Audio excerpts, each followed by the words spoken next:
Keluaran 13 ayat yang ke-21 dan 22. Dipersilakan. Tuhan berjalan di depan mereka pada siang hari dalam tiang awan untuk menuntun mereka di jalan, dan pada waktu malam dalam tiang api untuk menerangi mereka, sehingga mereka dapat berjalan siang dan malam dengan tidak beralih. Tiang awan itu tetap ada pada siang hari dan tiang api pada waktu malam di depan bangsa itu.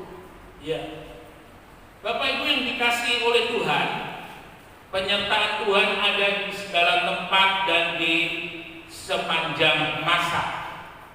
Artinya bahwa ketika Tuhan menyertai, Tuhan itu ada, tidak tergantung dengan situasi dan kondisi yang terjadi dalam hidup kita, tidak tergantung dari situasi dan kondisi alam, tidak tergantung situasi dan kondisi politik, tetapi penyertaan Tuhan itu ada sesuai dengan apa yang menjadi rencana dan kehendak Tuhan untuk kehidupan kita. Saudara-saudara sekalian yang dikasihi oleh Tuhan, dari perjalanan bangsa Israel ketika keluar dari Mesir menuju ke tanah perjanjian, dikatakan di sana Tuhan ada di dalam tiang awan, Tuhan ada di dalam tiang api. Dalam terjemahan bahasa Indonesia masa kini dikatakan tiang awan dan tiang api itu mendahului, ya, berada di depan, mendahului untuk memimpin.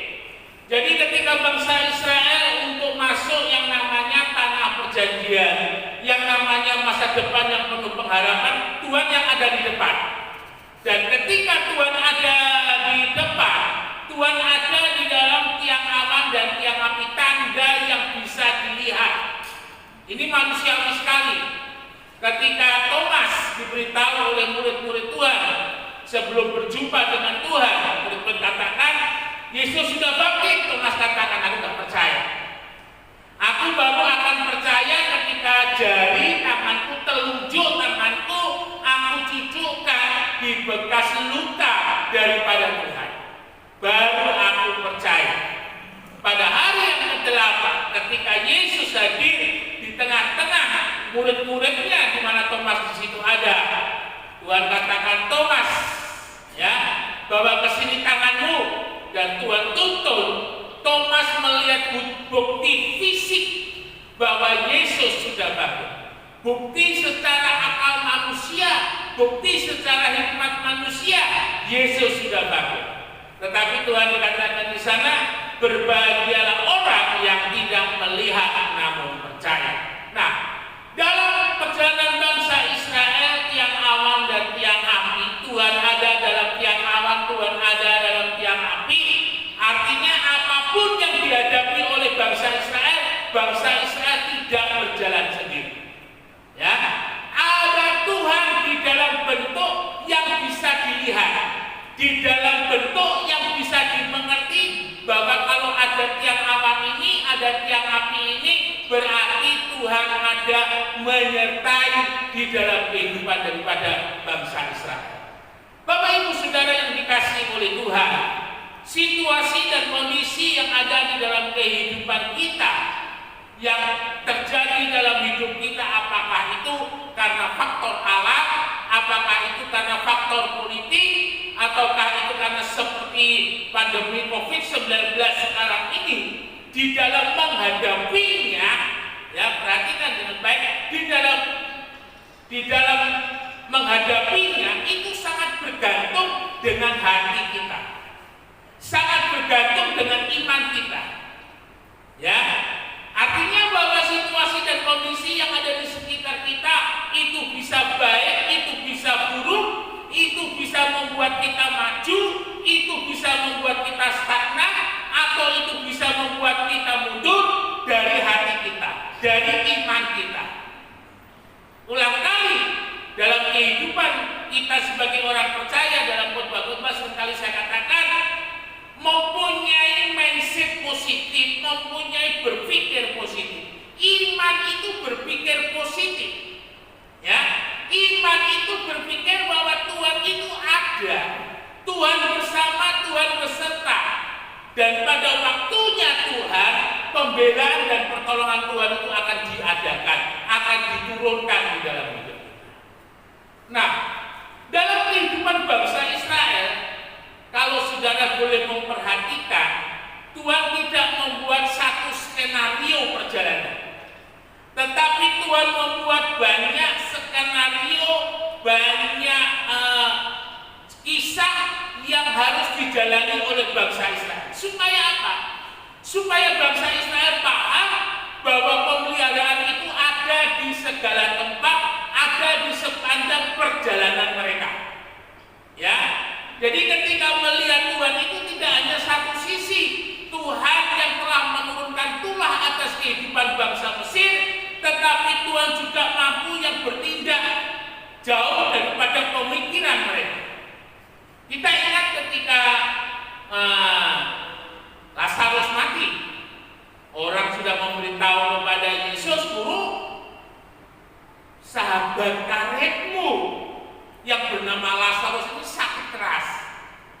Ya, Marta Maria juga mengutus orang untuk mengatakan kepada Yesus supaya segera, dengan maksud kalau ada Yesus, Lazarus sakitnya sembuh dan tidak jadi mati.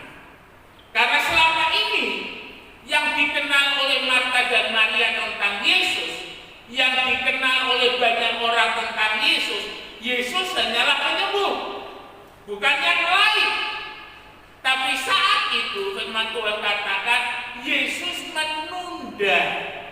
Ya, saudara bisa bayangkan, ada berita yang genting, ada berita yang penting, dan Yesus yang menjadi harapan, tapi di sana Yesus menunda. Ya, saudara bisa bayangkan, ketika Yesus datang betapa jengkelnya Maria. Ya, mungkin ketika Yesus berjumpa dengan Maria seperti biasa, Maria shalom, mungkin Maria buang muka. Kira-kira seperti itu. Nah, Bapak Ibu Saudara sekalian yang dikasihi oleh Tuhan, maka Maria dan orang banyak dan kerabat daripada Marta, Maria dan semua saudara-saudaranya berkumpul pada waktu itu banyak orang. Ya, Yesus ketika datang, mereka bilang, "Wah, Yesus ini gojek." Ya, ketika dibutuhkan tidak datang, ketika sudah mati baru datang. Kadang dalam kehidupan kita Tuhan izinkan seperti itu. Ya, kita mengalami pintu yang tertutup, depan tutup, belakang tutup, kanan tutup, kiri tutup. Tapi ingat baik-baik, yang di atas itu tidak pernah tertutup. Nah, ketika Yesus ada di tengah-tengah mereka, Yesus hanya mengatakan antara itu kubur.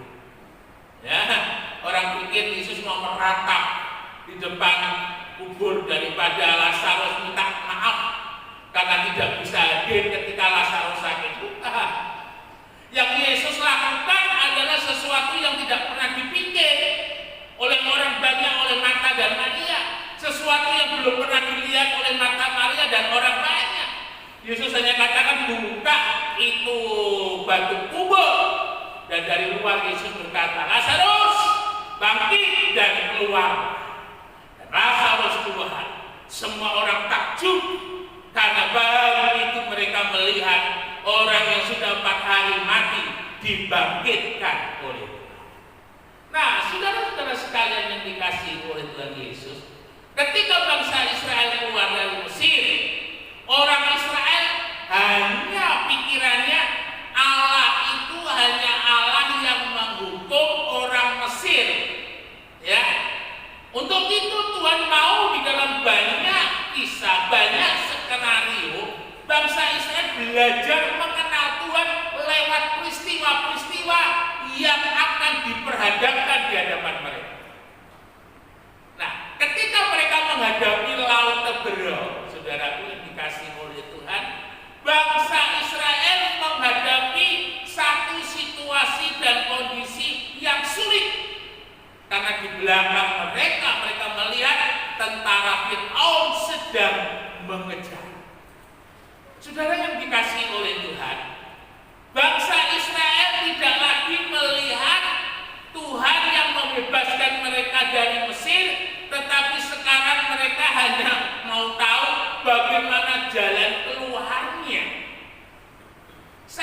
yakin tidak hanya Musa, tetapi tidak hanya bangsa Israel, tapi juga Musa.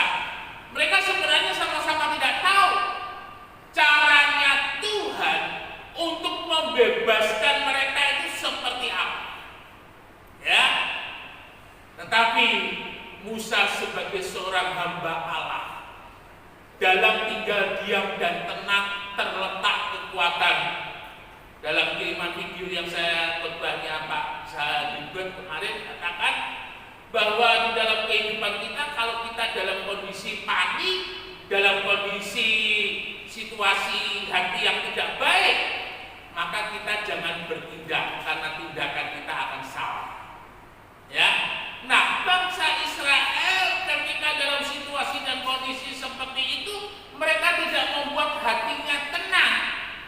Ya, Tuhan tidak akan berbicara ketika kita dalam kondisi marah.